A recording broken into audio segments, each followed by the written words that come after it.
Leo nataka tufahamu sababu 6 zinazopelekea baadhi ya watu katika maisha yetu kuwa na choyo. Sababu ya mwanzo tunasema social comparison, kujilinganisha. Watu wengi ambao wana tabia ya kujilinganisha na watu wengine, aidha wamesoma pamoja au wanaishi sehemu moja au wapo katika harakati za maisha pamoja, lakini akiwa na desturi ya kujilinganisha mavazi yake, kipato chake, sio, itamjia ile ego, nafsi ya kutaka kumshindana naye, nafsi ya kutaka kumuonesha kwamba mimi niko juu kuliko wewe. Hali hii automatically, kadri mwenzio anapopata manufaa, basi unajikuta kwamba unaumia na hatimaye unafanya choyo.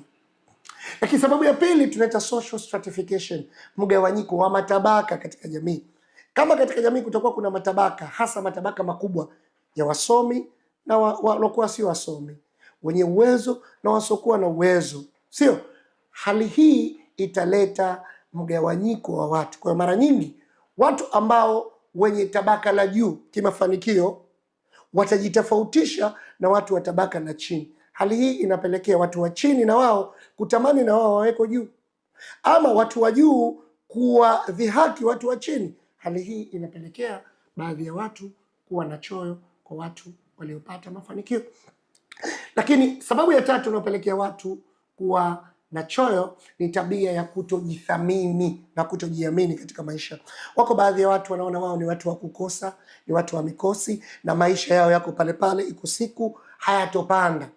Hali hii inawapa maumivu makali, hasa wanapoona baadhi ya wenzao wana mafanikio makubwa. Kwa hiyo hali ya kutokujithamini inapelekea hali ya kutokujiamini, na usipojiamini automatically utakuwa ni mtu wa kukata tamaa, na unapokata tamaa automatically unakuwa ni mtu mwenye kupoteza matumaini na kuwachukia baadhi ya watu wenye mafanikio.